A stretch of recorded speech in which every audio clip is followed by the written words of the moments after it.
My name's Andrew Collins. I am here with Debbie Cartwright, and back in 1995 an incredible archaeological discovery was found in what is today southeastern Turkey. This is Göbekli Tepe, which has become one of the most important, incredible archaeological sites in the world. It is the flagship of what we know today as the Taş Tepeler culture or civilization that thrived from around 9600 BC down to about 8000 BC.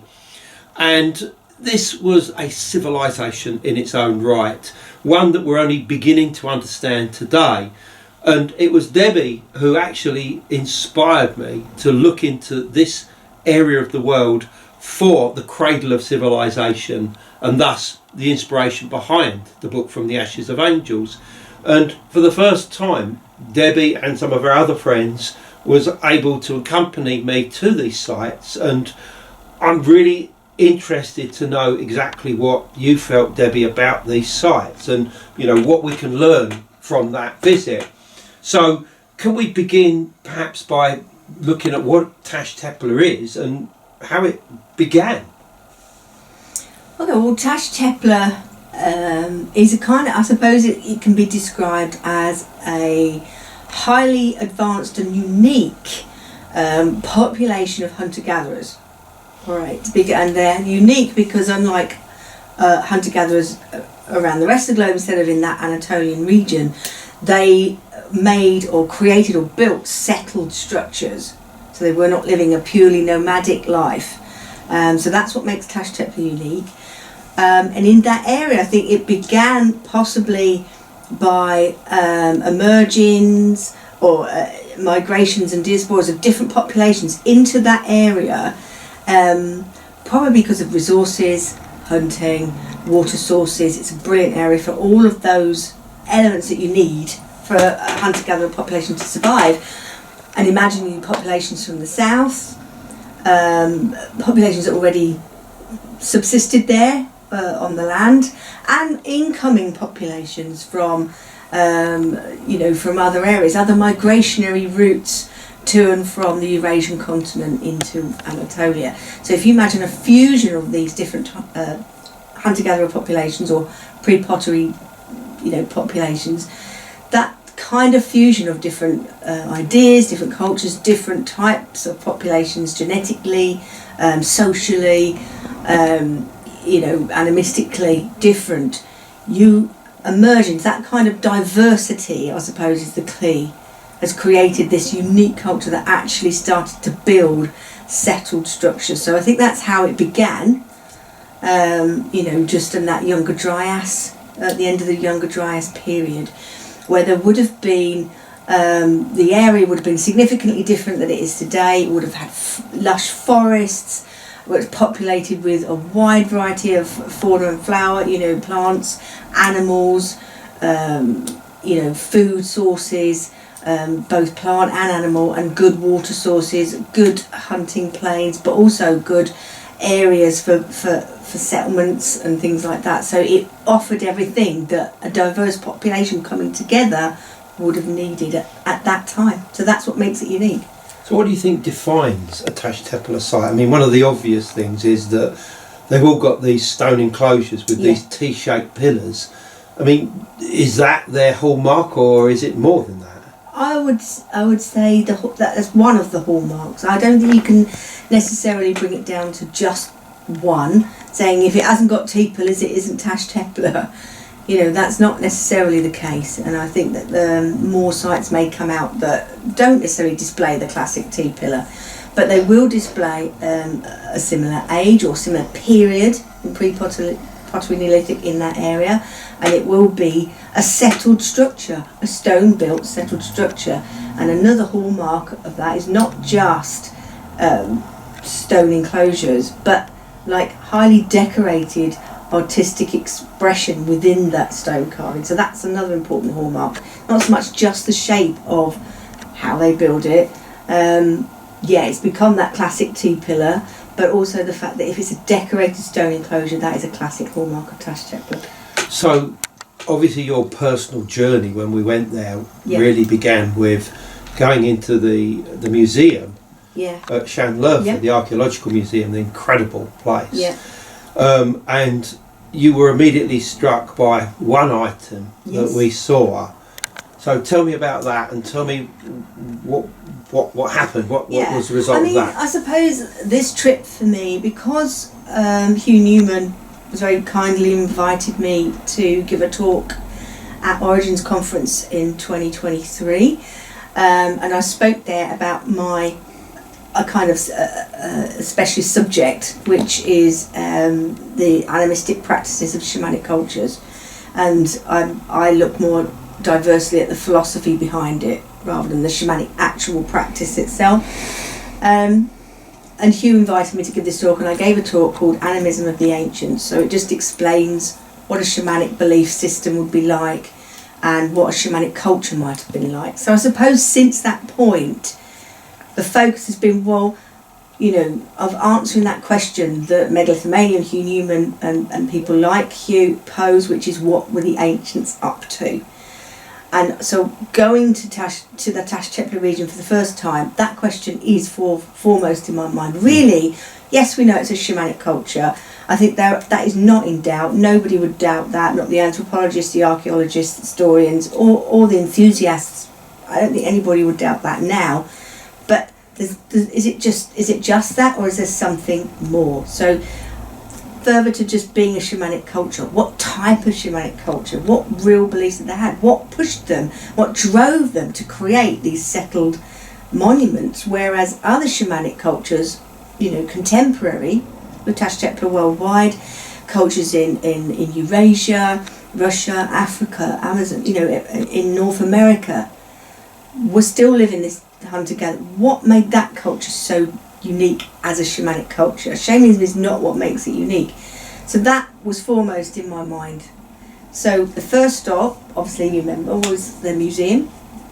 So we went through the Bronze Age, because we don't get out of the bread for Bronze Age. We went through that section straight to the pre-pottery sort of Neolithic section and through the Paleolithic section. And the first item of Taş Tepeler iconography that hits you is the infamous statue that they call Erferman, and this is a statue that was found in Llanlöf in 1993, and it's, what would you say, how tall is it? It's about 5.5, 7 feet. Yeah, right, yeah. Which seems to be a kind of classic height, doesn't it, for their statues, about 7 feet. Yeah. And but it's in a room on its own. And when you go in, there is nothing else in that room except Erferman, and it's lit, and so it seems to be glowing. So it has this immediate presence that just smacks you in the face, and you're like, oh my God, what the hell in all of heaven and earth is that thing? Who would make this thing, and why? This is not just, I'm the first statue of a humanoid shape, which it is. This is actually regarded as the Venus figurines. I mean, a kind of to-scale life-size humanoid shape. Not just a figurine, a Venus figurine. And you just think, who would make this? And it's compelling, utterly compelling. Why? Firstly, because of the face. So we'll sort of start. There's several things that struck me when I went up to it. 3 key things that struck me about the statue that made it, more enigmatic than just, oh, look at this fantastic statue. Firstly, its eyes. The fact that this elaborately carved stone statue, they haven't carved eyes. They haven't carved the shape of the eyes, which they're perfectly capable of doing because it's got carved fingers and other carved details. So why do they not carve the eyes? They just put these obsidian stones set into the statue's head as eyes. Whereas they're perfectly capable of drawing the shape and the detail to look like a human eye. And it's almost like they've done a childlike obsidian. But there's something about the size of the obsidian stones for the eyes. It's almost like a snowman. You put 2 lumps of coal on a snowman. Yeah, but there's something about the size, the shape, the depth, the spacing that make it look like they are eyes that are boring right into you. And you can't look away. And I thought, actually, that's the point. I think that's one of the points of this statue, is that, you know, to make that eye contact, to connect with it, and you can't look away from it. And it's if you imagine, like in prehistoric populations, they now understand that some of the genetics for people who are neurodiverse, so people who are on the autistic spectrum, come from a prehistoric genome,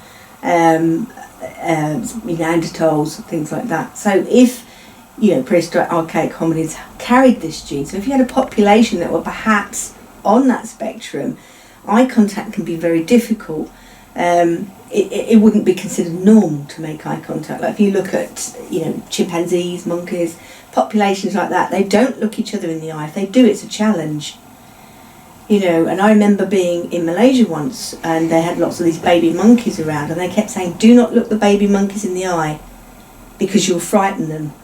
And you can't help it. So you looked at these monkeys, and they're hissing and running away and frightening. So this is, the Earth Man's direct gaze is a challenge. There's kind of an unresolved challenge to that. It's like, you know, do you have the willpower to look at me, to see me, to connect and with me? It has a nose, but it has no mouth. So that was significant. But I also think the eyes are to do with the cosmos and reflecting of the night and the night sky, and kind of like a gateway into the cosmic realm. But we'll come back to that. Okay.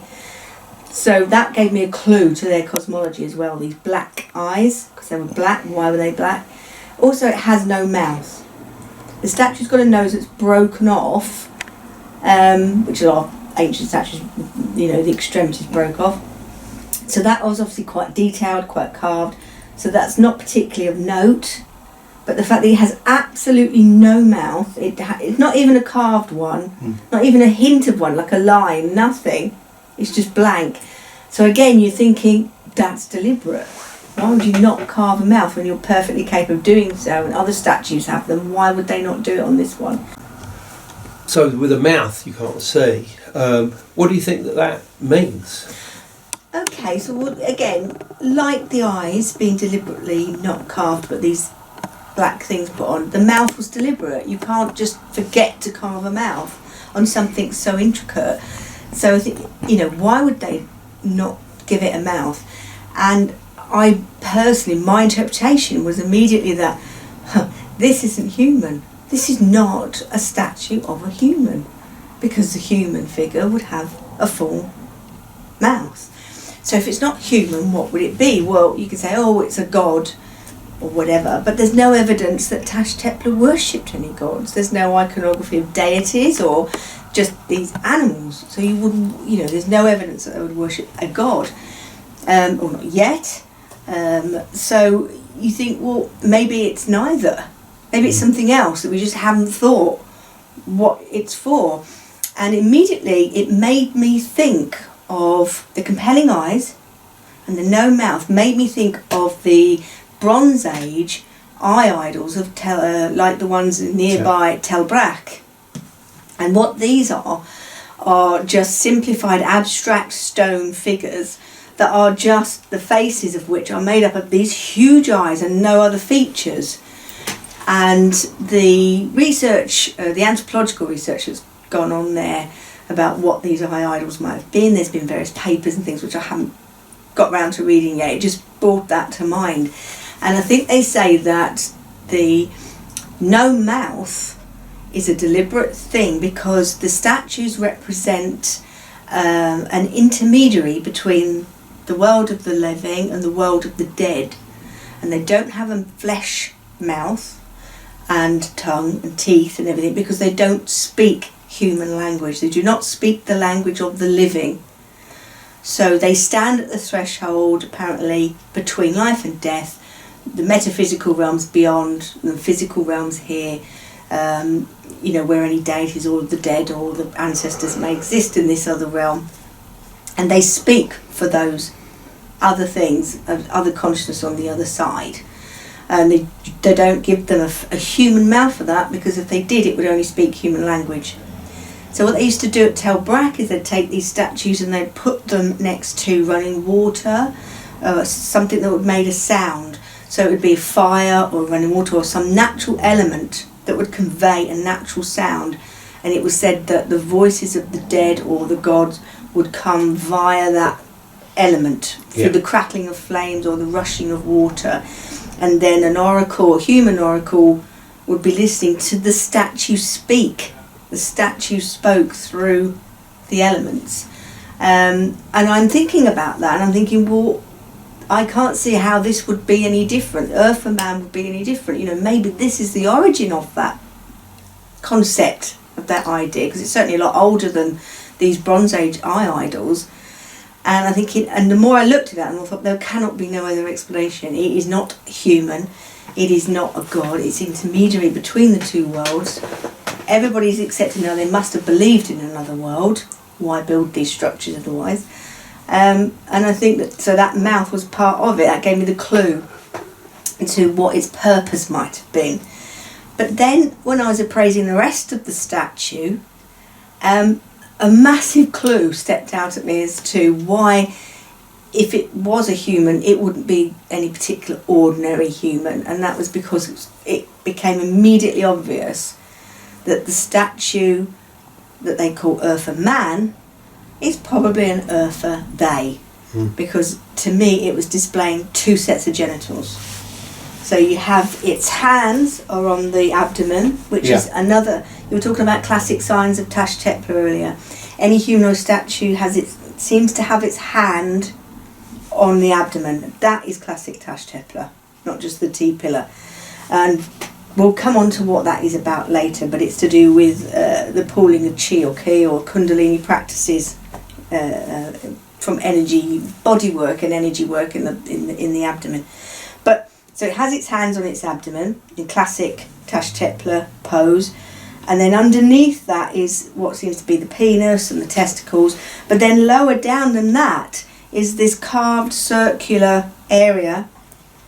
And it's quite pronounced, so it's not an accident or just a line or a hint of a line. It is a bas relief pronounced circular orifice. And you know, at first I thought, well, that's just a circle. It doesn't look like a vagina or anything. But then I thought, well, hold on a minute, the penis doesn't really look like a real penis either, and the testicles are kind of triangle shaped, so they're not particularly lifelike either. So I thought, well, that's not an argument against it, that it isn't a vagina because it's round and not, elliptical or something in shape. Because to say the other genitals aren't the right shape either. So I thought, well, and I kept going through it. I thought, well, there's no reason why would this statue not be intersex? Who's to say that, why would they, so if it is intersex, is it a statue that represents some of their population? Maybe some of the population were intersex. It's perfectly possible. Or, and by intersex, we're obviously talking about the old-fashioned, the old-fashioned, or somebody with the genitals sexual of both sexes. Both sexes, yeah.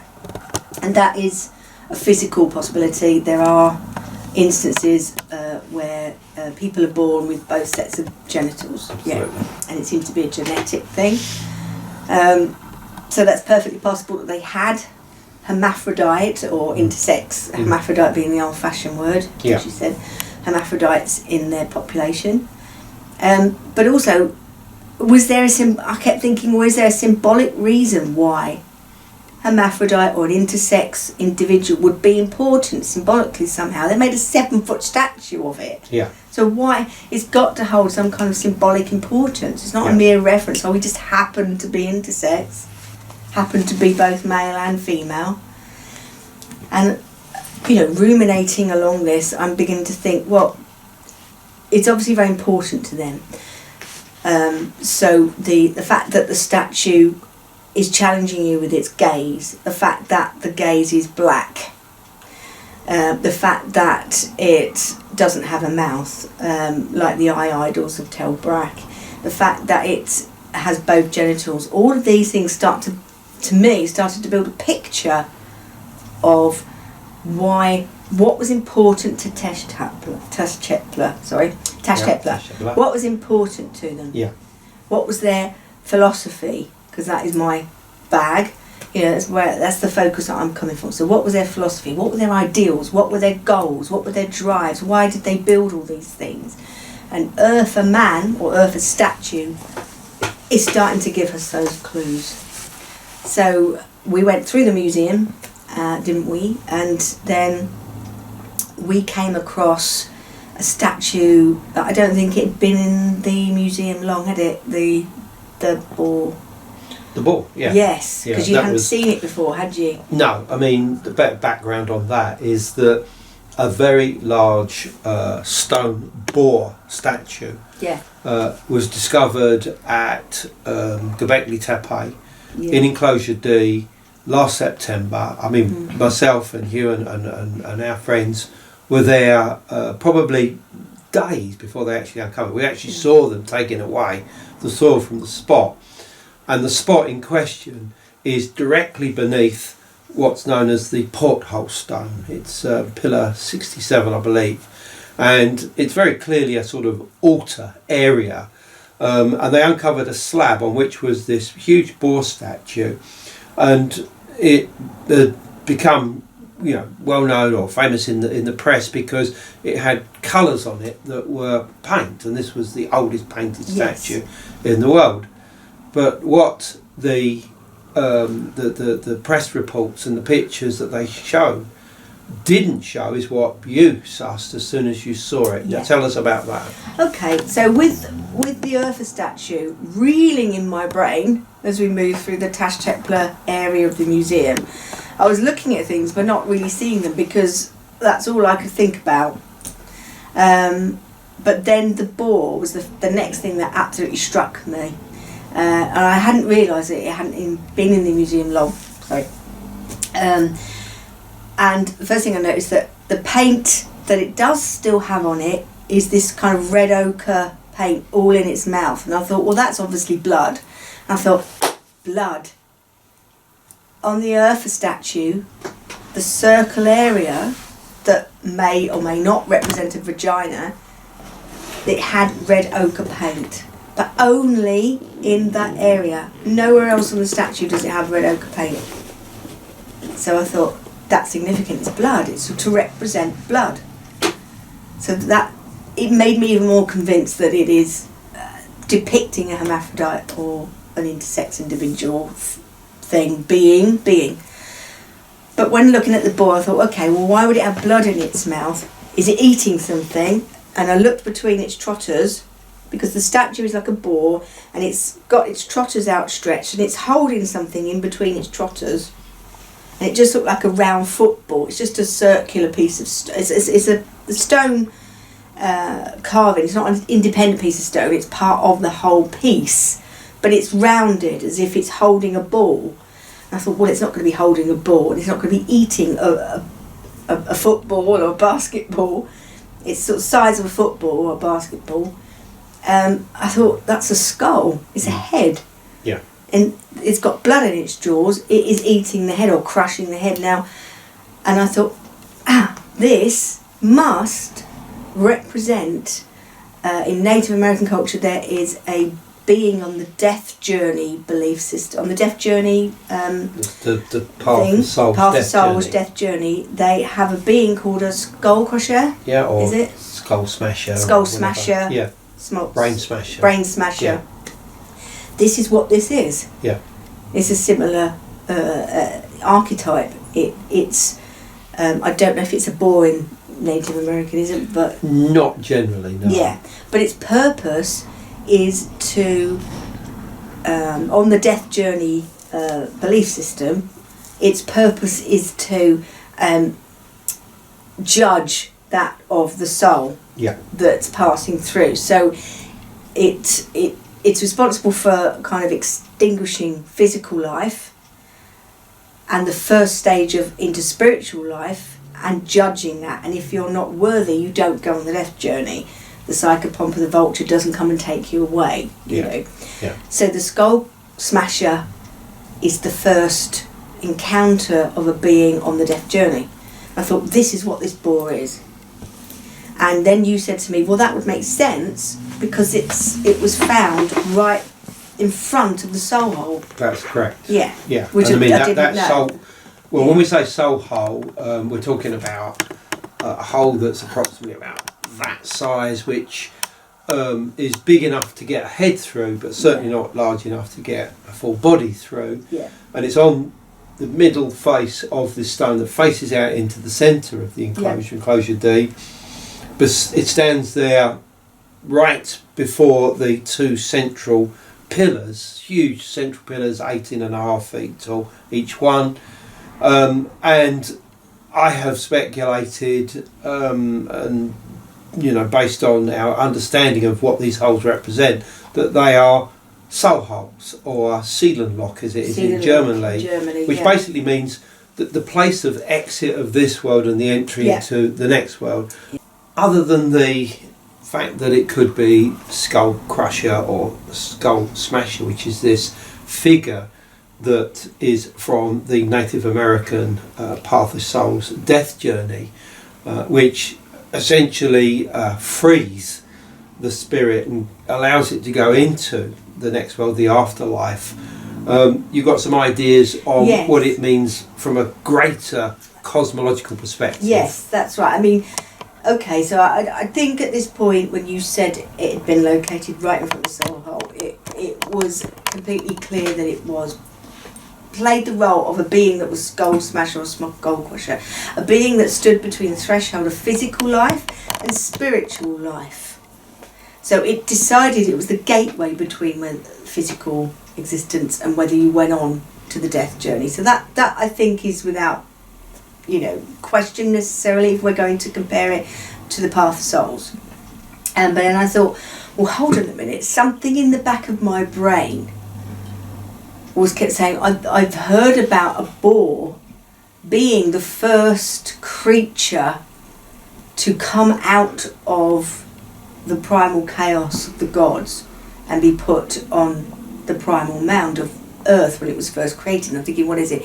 And in Vedic philosophy, the Vedics adhered to the idea of a cosmology and a cosmogony, which means an origin story, of primeval chaos. And this is the idea that before the earth existed and physical things, there was nothing but this formless ocean, like a kind of cosmic ocean, if you will, just an infinite abyss. And the Greek chaos means wide or to gape. It doesn't mean disorder and misrule and confusion. It means to gape or wide or abyss. So the real definition of chaos is that. And I had that in my mind suddenly. And I'm thinking, sure, this has got something to do with the boar coming onto the primal mound out of the cosmic chaos. And if you look at the Vedic philosophy, yes, it is. So in Vedic philosophy, there was a cosmic ocean, a formless chaos, if you will, which they viewed as water. So chaos and water are synonymous with each other because water's formless, it's undifferentiated, it's constantly moving, but it gives life. So in some ways, the cosmic ocean is synonymous with water, and so they see the cosmos as a life-giving thing. This chaos is, in Vedic philosophy, seen as positive. It's not a negative thing. It's not something to be feared as misrule or chaos. But so in the story, inside the cosmic ocean are the consciousness of the gods, and the gods don't exist as gods and goddesses, as male and female, or in these sort of differentiated states. They're just minds. They're just these kind of formless minds. They don't have identities as such until one god decides he's going to create the earth and the sky, and he creates the primal mound out of the waters. And this is a theme that we see in Egyptian philosophy as well, and Sumerian cosmogony, Egyptian cosmogony, all of this idea of this primal mound. But the interesting one is Vedic, because the god who wanted to create the earth as this primal mound out of the waters, out the celestial waters. The first being he puts upon it is a boar. And I think you found some illustrations about that, didn't you, Andrew? Yeah, you found the illustrated boar. So I'm standing in the museum thinking, well, we've got an intersex statue that spoke for the dead and spoke the language of the dead, or those beyond, the gods and the primordial chaos maybe. And we've got a boar, a skull smasher, a skull crusher, who was the first being put upon the primal mound in Vedic philosophy, and beginning to think, Taş Tepeler may be the origin of the ancient cosmogony of chaos. And this was like a light bulb going on, because this is a theme that is in, you could probably look at any ancient civilization, let's say, post-shamanic, prehistoric civilization, a settled community, and they all have this theme of coming from primeval chaos, the cosmos being this cosmic ocean. And I thought, this has got to be it. So what more clues can we find to this? If we're going with this, I came into the museum with an open mind, and I thought, if we're going with this, what other clues can we find in their enclosures? And you led us through to the reconstruction of enclosure D, didn't you, in the museum? And this was great because it's a lifelike reconstruction, isn't it, of enclosure D, including the 18-foot T 18 and a half feet tall and all T pillars, all of the 12 main T pillars that all each face in towards the centre of the enclosure. And the soul hole is there, although slightly misaligned to where it should be. And obviously just to the left of that is a very famous, in fact probably the most famous stone from Göbekli Tepe, and that's Pillar 43, otherwise known as the Vulture Stone. And this is something that I and various colleagues have expounded upon and believe very strongly that it has a astronomical, an ontological, but also probably a cosmological basis to it. And it's something that struck you, and you noticed various facets about that I don't strengthen these ideas. I don't think people have come on to these things. I mean, there's been a lot of analysis of Pillar 43 to do with the celestial components, what constellations they represent, why they would be represented. A lot of focus, a lot of articles and debate about that, about Cygnus, about Orion, about all kinds of things. But there are some symbols on there which have been totally overlooked. And as I just said earlier, I think I missed out the boar, the primeval boar, and also in Vedic philosophy, a hermaphrodite or an intersex is also a symbol of primal chaos. If the intersex was revered as something almost semi-divine, because it's an expression of the cosmic ocean, of the primeval chaos, where there's no women or men or black or white, up or down, good or evil, night and day, just this formless, unseparated, undifferentiated state. And that is a coveted state. So hermaphrodite or intersex as a symbol of primeval chaos was revered in Vedic philosophy. So if we're going with that theme, this would make sense of Earth, a statue, and the boar. And so coming on to Pillar 43, what else can we find that reflects the cosmogony of every ancient civilization that preceded it? So we've got the intersex statue, we've got the boar. When we get to Pillar 43, there are clues on that also lead towards this cosmogony of primal chaos, this idea of a cosmic ocean, a world beyond what the physical eyes can see in the cosmos, not just the stars, but something meta or beyond that. And it's there on Pillar 43. And the first thing you notice is the usual symbols, the vulture with the head on its wing, which I think you, Andy, have said represents again this path of souls. The vulture being the psychopomp for the soul being represented by the ant. So that's all in your books, and I don't feel there's anything to suggest that is incorrect at all. That path of souls was important to Taş Tepeler.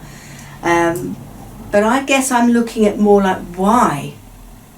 Why was it important to them? not whether it was or not, why would they be wanting to journey to the other realms, to journey through the stars? Why? What for? What's wrong with life here? Sort of thing. And on Pillar 43, I think the first thing I noticed was the 3 handbags.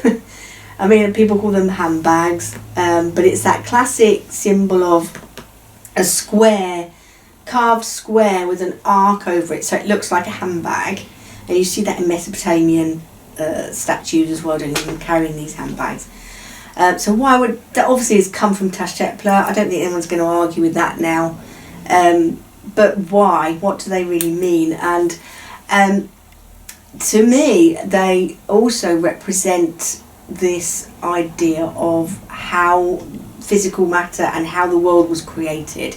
Because in Vedic philosophy, they represent the heavens coming out of the cosmic ocean.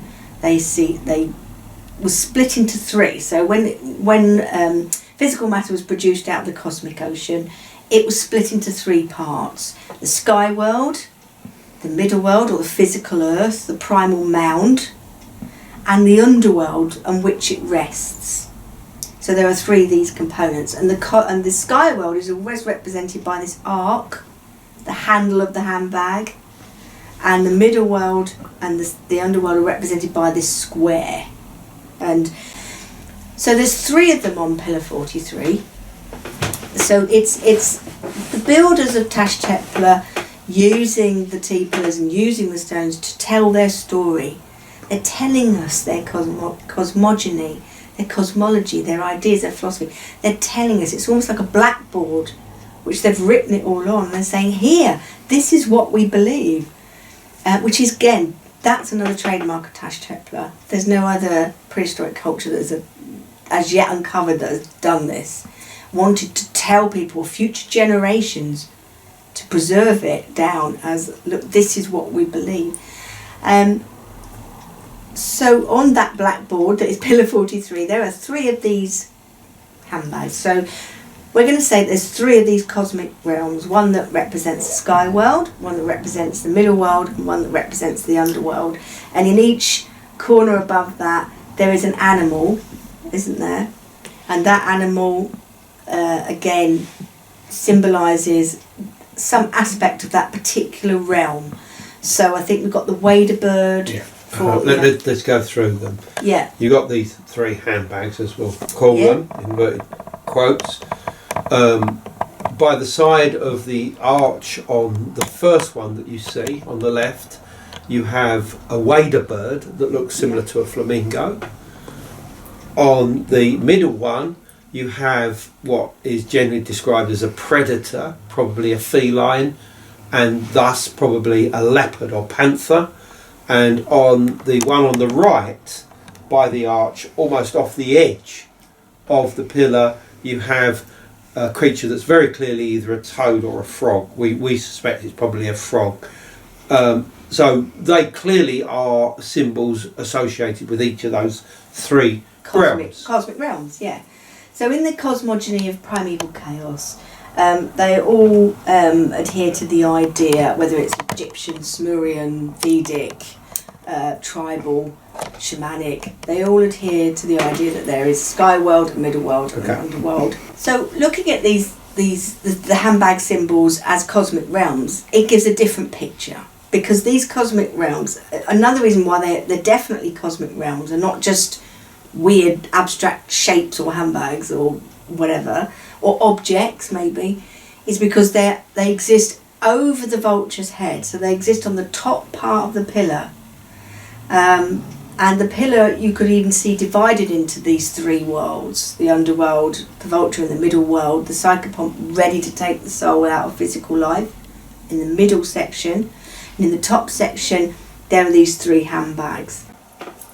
And what we actually see with Pillar 43, as you say, obviously you've got the handbags which are up high, but from the earlier work that I've done and other people as well, is the stem seems to be representation of the underworld and perhaps also the middle world because of certain features on there. But the horizon, the local horizon, is the division between the stem and the head. So in other words, everything that's on the head is up in the sky, from the horizon upwards. You have the constellations, the ball on the wing of the vulture probably doubles up both as the soul of an individual, because the soul was shown as that's just a ball. depicted as round, yeah. Yeah. It also doubles up as the hole in the sky. Soul quite hole literally itself. the soul hole itself. The exit from this realm, quite literally into the sky world, or even beyond that.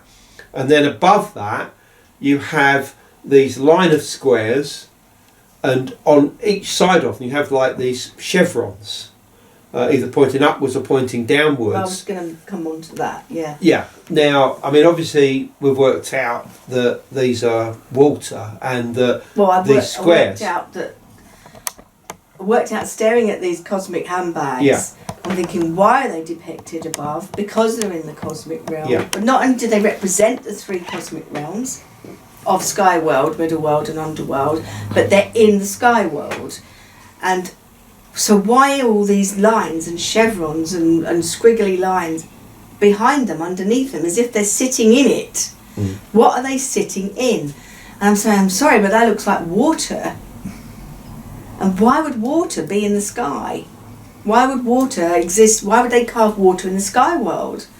And it's quite clear that it is a representation of the cosmic ocean, that they had this, somehow they had this concept of the primeval chaos, coming from primeval chaos, but that exists, but that's synonymous with water. So they'd see a cosmic ocean, like we have a physical ocean. And I'm thinking, that's it.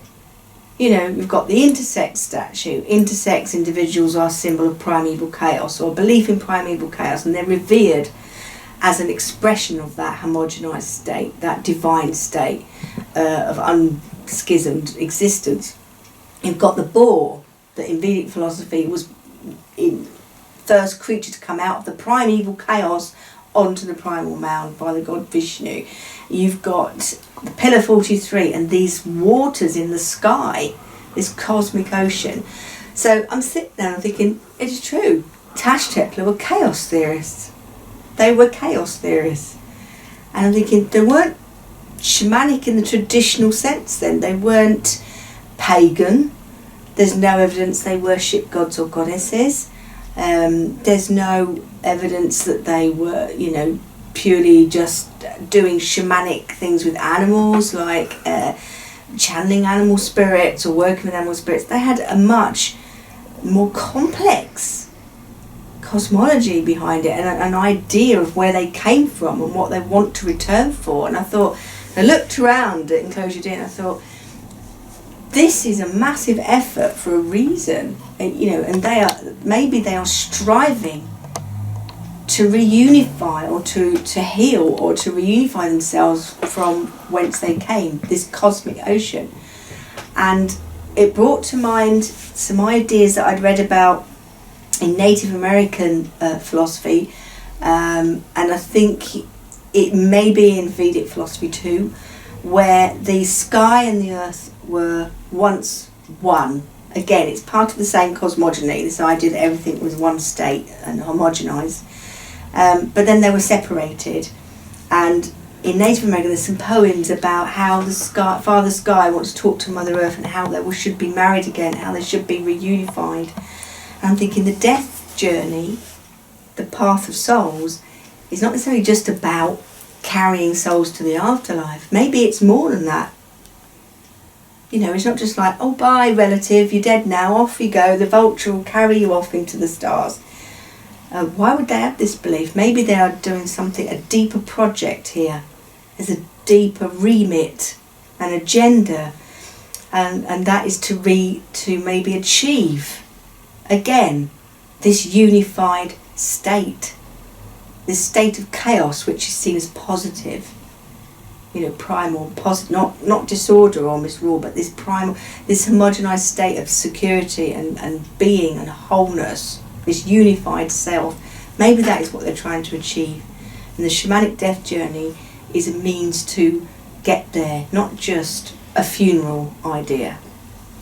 So, why do you think all this was going on? I mean, what was their ultimate purpose from the point of view of people living in this world? I mean, probably at a time shortly after a major change, climate change in the Younger Dryas, an event that had lasted 1200 years and had brought with it a mini ice age, and many now believe that it was triggered by some kind of comet impact. These people are living just after this time. Why were they doing all of this? Was it something that they did because of this cataclysm? What was the idea? To reunite with the origins of everything? What do you think was going on? I think that there's a very real possibility that is the case, Andrew, because why would a culture depict such obvious symbols of primeval chaos, unified states, super being states, and then they draw out the death journey, or the path of soul, say the death journey, the path of souls to get to this state. And you think, yes, the path of souls is one thing, but this is why. They had to have a reason behind it. Why would they bother doing it? And maybe it is the primal focus was a reunification. The project itself could have been a reunification of sky and earth. So could it have been possible that one of the whole functions of Taş Tepeler, the reason it came into existence, was this reunification of the sky and the earth, to put it simply? But this was a very complex system, one that quite clearly some hunter-gatherers didn't come together and just say, here, we've had this period of terrible, climatic change. Let's all come up with some kind of cosmology. This is obviously something that is has flowered out of something that must have already existed, and presumably is a cosmology and an idea that was pre-existing, that came from elsewhere. Yes. And all they've done is realised it. Presumably, yes. Presumably. What do you think? Well, again, we can only presume that these ideas may not have evolved in that exact location, and that they are a homogenised, an expression of some kind of collective ideas from different cultures that came together at that spot because of its resources. So maybe populations from the south, from Iran or Persia at that time, Zazen population, which I think you've said in your book, an indigenous population, and populations from the Eurasian steppes, the Swiderian kind of element. Now imagine they all have some core ideas or beliefs about cosmogony, about their origins, spirit beliefs, philosophies, ideas and concepts about how they're come into being, ontologies. Okay, they have ideas about their ontology, about being, and they're going to share those ideas because something, as one event, a collective event has happened to them all. So they're going to pull those ideas, and then they're going to decide on an agenda to respond to that event. Okay. So let's try and bring in Karahan Tepe. Yes. So we're still at Pillar 43, and this gives us the clue for Karahan Tepe. Right. Okay. Let's bring on. Come on to that. Because in Enclosure D, you think, right, this whole thing, if we're going to go with this primeval chaos, the cosmogony of chaos, that they were chaos theorists, the first ever chaos theorists, imagine that. So we're going to go with that. They don't worship anything. They don't have a concept of God, maybe, but they have a concept of an animistic concept that other consciousness exists in the world. All is mind, all is consciousness. And this is something I talked about at Origins, what animism is. So they have a concept of that a rock or a flower or a tree, an animal, all has consciousness as they have consciousness. And that one consciousness can communicate and talk to another consciousness across distances, whether that be across a few hundred yards to a tree, or whether that be across space-time in the cosmos. Consciousness is connected to other consciousness. All is connected, all is one connected. So in that animistic perspective, physical life must seem like a torture, because you are then separated, you are individualized, you are male, you're female, you're this, you're that, and there's this whole kind of schism. And I think the psychologist Carl Jung talked about this schism in the self.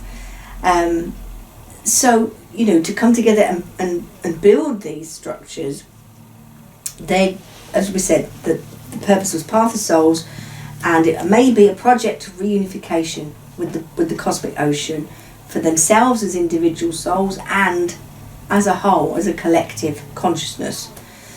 So I was contemplating all of this in my brain, ruminating away, but I also noticed on Pillar 43 the symbol of those two dumbbells on the far right on Pillar 43. You've got the 3 handbags in all of this sort of chaotic water up in the sky world section, and then just below that to the right are these 2 dumbbells. One's vertical and one's horizontal, and the vertical one I noticed was like where the stepping stones exist above the vulture's head. These are the series of squares that seem to move their way through and this, that must this represent cosmic ocean. Yeah, in the cosmogonies that adhere to primeval chaos, there's always a bridge that goes to the cosmic ocean, back to the cosmic oceans.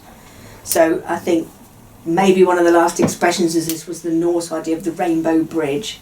The latest, one of the latest ones in history might be that one. And also the Sinvat bridge, which is in bridge, Persian, I think Zoroastrian tradition, I seem to recall. Yeah. So, so where that bridge to the cosmic ocean is depicted on Pillar 43, there are the vertical dumbbells right at the end, and right where that line, that bridge between the cosmic ocean and, the middle world and the sky world exists, is the exact centre of that dumbbell. And it made me think, okay, what immediately come to mind was like, as above, so below. And I think maybe because it's water, it's depicting a reflection. I'm thinking, that's a reflection, that's drawing the fact that the T-pillars are reflected. So in other words, what's in the stars is here, what's in the cosmos is here, what's in the sky world is in the middle world. And I looked around at the replica of Enclosure D and I thought, this may have had a very shallow amount of water in it. Okay. Like maybe even just a puddle's depth. And all you need for that reflection, to see the exact reflection of a T-pillar, like a vertical H symbol, is just a small puddle of water in the whole of the bottom, and you would get this exact shape. And then the other horizontal dumbbell is the same symbol, but on the horizontal, it represents those 2 pillars. That it represents that schism into duality, from a unified state of primeval chaos to physical life and being schismed into duality. So you could look at the Taş Tepeler and say, well, they were very into dualism. I think not now. I think this is a very anti-dualistic perspective. It's very antinomian, it's anti-order. They want to return to disorder, to this homogenized state. It's a rejection of order and dualism. So this is what the twins are about, in a way. Sorry, if I may just fill in some gaps there. Yeah. I mean, obviously you have the 2 huge pillars in the centre of the enclosure, as we've said, 18.5 feet tall. Yeah. And they, the edges of them face towards you as you enter into the enclosure from the south. The head on one of them, the one on the right, is actually bent slightly down as if it's actually looking at you. And I think that's purposeful.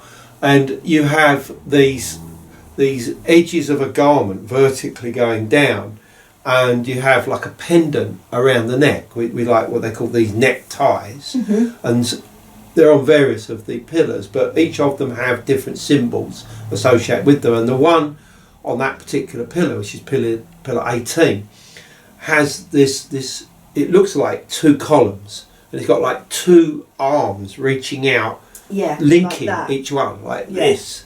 And you know, that very clearly is a representation of those two pillars or two individuals representing them and linking hands. So that's what you're saying. Returning to this. But in a way, state. what you're saying, it's almost the opposite. That, you know, they're in a way they're pulling apart. Is that what you're saying? Well, they are already apart. Dualism is already happened. It's physical in all these cultures: Egyptian, Sumerian, Zoroastrian, all of these kind of prehistoric civilizations. Even up to the Iron Age, they believed that, you know, dualism had already happened. Things are already separated, and there's this project to reunify. So they've already been pulled apart. There's a schism. Dualism is a result of a schism. So it's a movement, a project towards reunification. Yeah. Okay, so obviously try and take us on if you can. Yes. So the dumbbells. Karahan Tepe. If this was the case, I'm thinking if they really are the first adherents to the concept of a cosmic ocean and primeval chaos, and that really is representative of a reflection of these T-pillars, and they used water in the enclosures. Of course they would use water in the enclosures, because the cosmic ocean, the celestial river, was their primal focus, their sole focus. So why would they not use physical water to represent it? Because I know that in some animistic cultures they do use physical water to represent a cosmic ocean and to represent, you know, these kind of sky seas and sky waters. And I'm thinking, well, there's no reason why they wouldn't. And when we went from there, I had that in my mind. And so we went to Karahan Tepe next. And the first thing, you know, when you come into the Karahan Tepe is, you know, you go up the ramp and you see the pillar shrine and the pit shrine. And it was almost like a relief looking at them, because I was like, yeah, it's like I'm not barking up the wrong tree here. This would have been a veritable spa. A shamanic spa, for God's sake. You know, look at the way that it's been designed for water to flow down the channel of the serpents back into the pillar shrine.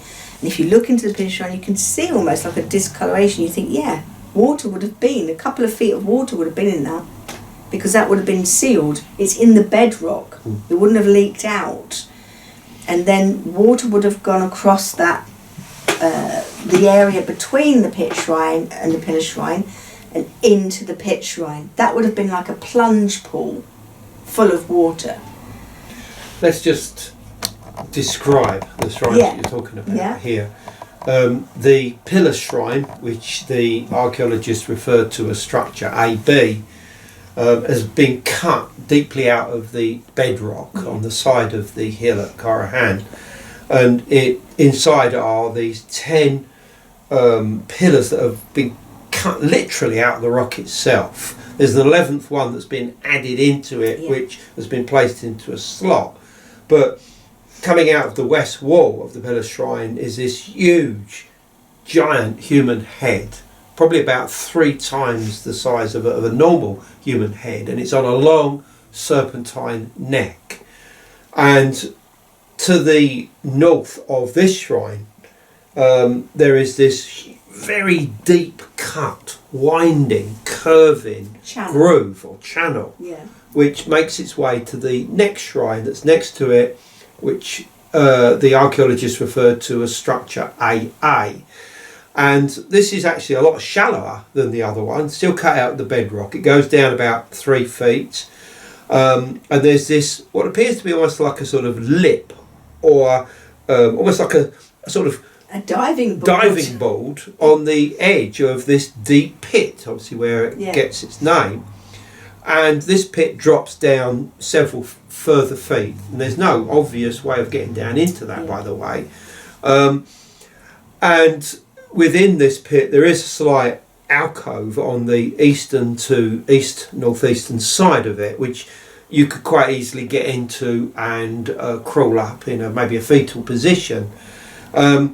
And these are two of the interconnected enclosures on this lower level, but there's a big third one just to the south, what we call the Great Ellipse, that's structure AD, and that's quite similar to the ones that have been found at Göbekli Tepe, but there is this porthole stone that links this structure AD, the Great Ellipse, to the pillar shrine, and although it's square and slightly larger than the holes at Göbekli Tepe, it's the same thing. It's a soul hole, it's a porthole stone, but this actually allows a human being, not just a head, a human being to crawl through into the pillar shrine itself.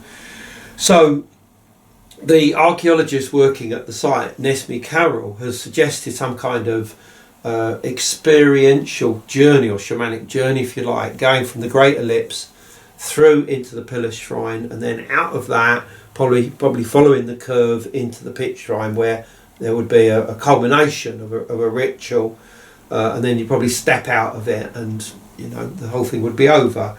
That's the direction of the ritual. But anyway, that's the appearance of them. Yeah. But what's important, and backing up what you're saying, is that a geologist came with us to Karahan the last time we were there with the tour group in September last year, and he looked immediately at the marks above both the pillar shrine and the pit shrine. He said that's caused by water, and he said a lot of water. Yeah. He said that means that they would have contained water. Now this is not new. Graham Hancock, for instance, has mentioned this in videos he's done. Nesmi Carroll has also suggested that there may have been water in the pillar shrine. So you're confirming the fact that water played an integral role, and you're not just saying it was for the sake of it, or they were going for a swim necessarily. That this represented this cosmic ocean, this primal chaos. It represents the entire cosmology.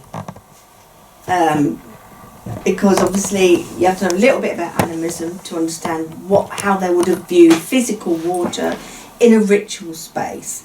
So this is physical water that they get their water from, wells and everything. That's not the same as this water. Shamanic cultures today use water in a way where it becomes, like in a church, like holy water. The concept of holy water has been blessed. It has a certain energy. It contains the essence of God almost. Via the avatar of the priest, who's put that essence or that energy or that will, that thought, that consciousness into the water. It's the same concept. So they fill these shrines with water, but it's not just any water. It's been shamanically changed through animistic practices of meditation, and they believe that they can accumulate telluric currents, magnetism, and that they can actually harness cosmic energies with physical water on the earth. So it becomes a mirror of the heavens. So we go back to this idea of the mirror of the heavens, as above, so below. So the water used in this shrine was seen as a reflection of the cosmic waters, the celestial rivers, the sky seas. So the night waters, I think, is a term that's used in Asian or Oriental cosmogonies, the night waters. So it's seen as a kind of representation of physical waters in these shrines, is a representation of the night waters, the cosmos itself. So once they go into these waters, they are returning to the cosmic ocean. They are symbolically returning to the environment from which they came, this unified, undifferentiated superstate. Okay, so those water shrines are used for the shaman to return to that state, and to become part of primeval chaos again. Now, one of the most important symbols associated with Karahan Tepe is the snake. It's everywhere. It is. It's carved on stones, it's carved on walls, on bowls, it's incised. And one of the ideas that we've worked on together is the fact that the pillar shrine, and by default, and this is additional work, the pit shrine, could actually represent the heads of snakes. Yes. This is something. The shape the shape of it. does. This is something that I've brought out in the new book, Karahan Tepe, which is coming out soon. And basically what I did was to overlay a head of a snake that's definitely indigenous to the region, which was the Anatolian meadow viper, very poisonous snake, indigenous to the Tek Mountains, and it matched perfectly the shape, if you look overhead down into it, of the pillar shrine. The pit shrine next to it has a slightly different shape to it, but it reflects almost exactly the head of an incised snake on the wall of this same shrine. So I'm pretty certain that both of them, symbolically at least, represent snakes' heads.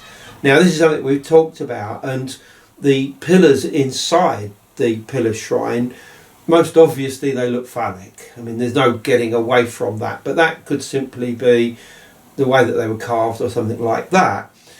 However, you've mentioned from an early date that you think that they could even be seen as the teeth of a snake. I think they are snakes, period. Yeah. They are serpents, rather than phalluses. Yeah. So they're seen in an abstract way, in several ways.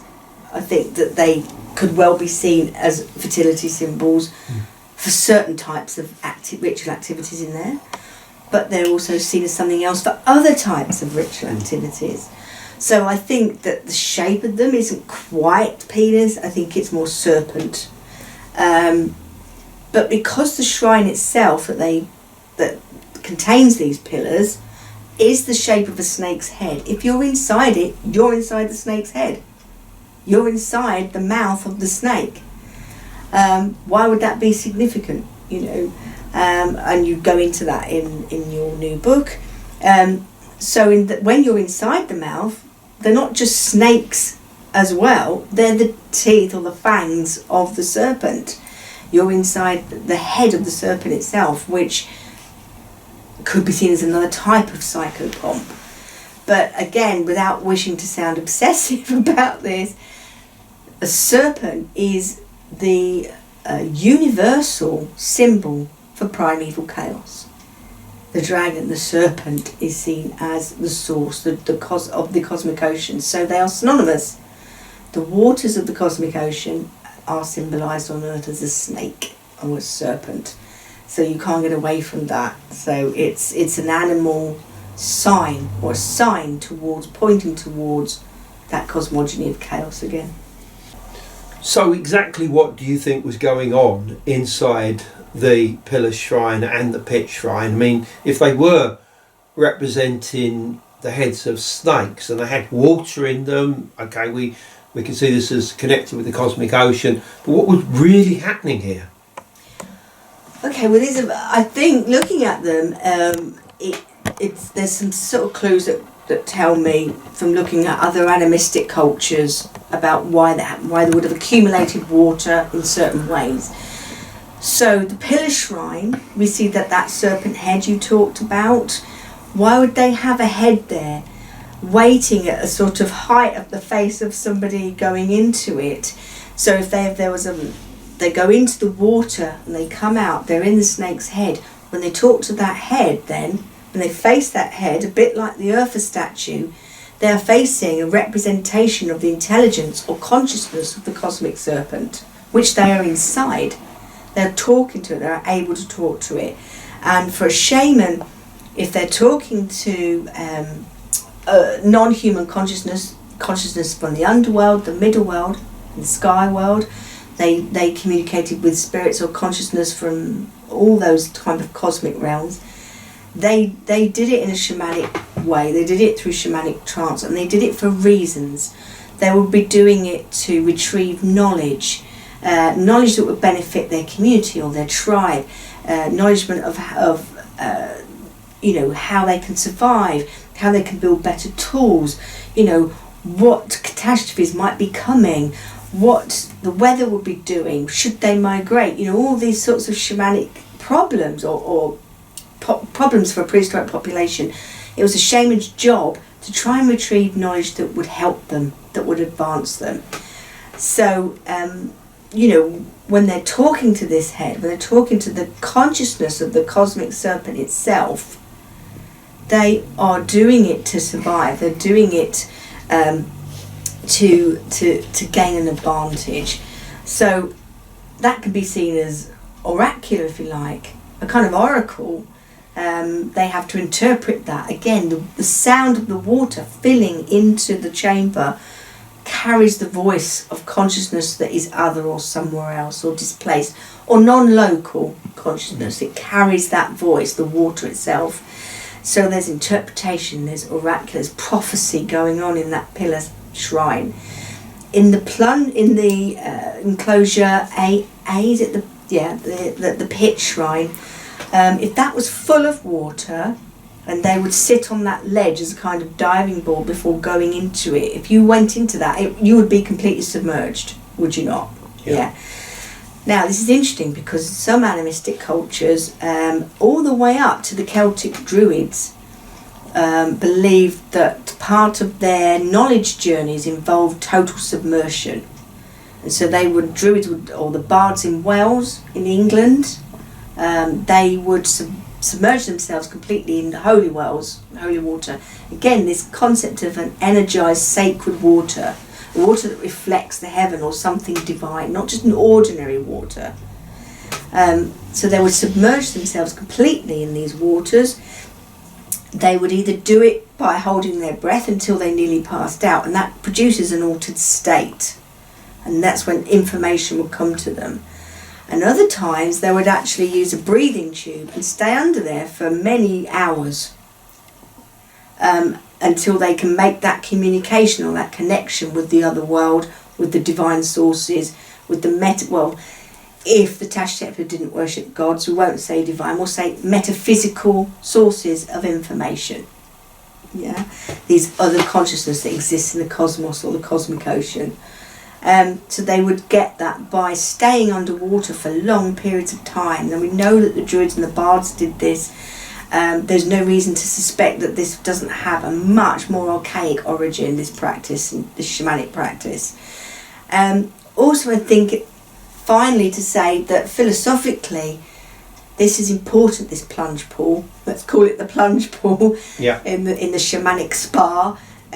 Because, as Jung would say, human beings have this unconscious drive to return to their original state, this undifferentiated, unschismed, unfractured state. So submerging yourself in the night waters that represent that primeval chaos, that cosmic ocean, in a fetal position, you are returning to the waters of the womb. They represent the waters of the womb from whence we all come. But not just kind of, I want to return to the waters of the womb because it's nice and it's safe and it's fertility. Fertility was important to Taş Tepeler, but it's a deeper cosmogony about their whole remit, which is a reunification to their true self, to life, to how they should be living and existing, which is not on this physical world. Thank you. Now, I'd just like to point out that all of this essentially has come from the visit that we made to the Taş Tepeler sites in March 2024, and it comes after my book Karahan Tepe, Civilization of the Anunnaki and the Cosmic Origins of the Serpent of Eden, has already gone to bed. It's already been proofread, so this is all stuff for the future. But what I will say is, obviously, all of this is standing on the shoulders of some incredible foundations which we'll find in this book, and work that we've been doing for the last 30 years that allowed us to get onto Turkey and as the point of origins of civilization and the place where this shamanic elite kick-started the Neolithic Revolution as far back as 9,500 BC in this very area which we predicted that it would be found, and that was before we knew anything about Göbekli Tepe. So this is crucial. The other thing I just want to throw in is that these structures, the Great Ellipse, the Pillar Shrine, and the pit shrine, and also this beautiful, incredible new enclosure that they found on the top of the hill, all have very specific astronomical alignments that back up everything that you say towards Cygnus and the star Deneb in particular as the northern opening of the Milky Way's dark rift, which is this dark line that goes right the way along the centre of the Milky Way, which was seen as a road or river into the sky world. Celestial rivers. By many ancient cultures. And there's also alignments there to galactic centre itself, which was seen as the head of this Milky Way serpent, the Milky Way itself being the entire Milky Way. And the head of the serpent is the source of the cosmic ocean. And astronomically and astrologically, in the area of the stars of Scorpius and the constellation of Ophiuchus, the snake bearer or the snake charmer. These are really, really important constellations. All this is brought out in the new book. But quite clearly, we are taking this on to the next level here. And, you know, all of this new material is so incredible. I just felt that the world needed to know about it now, basically. So thank you, Debbie. Now, you are going to be presenting your animism lecture. Yeah. And of course, it'll have a flavour of what we've talked about today. Be a bit updated. And do you want to tell people about that? Yeah, I'm talking about the animism of the ancients with a focus on Taş Tepeler, particularly at the Stone Seekers Conference on October the 6th. I think that is in Pewsey, I think. Okay, yeah, it is. And I just want to point out, obviously, if you're interested in this subject, myself, Hugh Newman, JJ Ainsworth do tours to Turkey, to all these Taş Tepeler sites twice a year in May and September. Look out for that on megalithomania.co.uk and andrewcollins.com. And also either come to the Megalithomania conference, which is coming up in May, or if you really want to go deep into all of this, we'll all be there at Origins conference in Pewsey in November, beginning of November. Again, look at these websites for details. We're at an incredibly exciting time as far as discoveries in archaeology, discoveries in not just, you know, human origins, but the origins of cosmology and what the ancients really were up to, which was almost the question that we started with. It is, and you can't understand that without understanding the philosophical perspective that is behind it. So thank you, Debbie. We'll have an update very soon.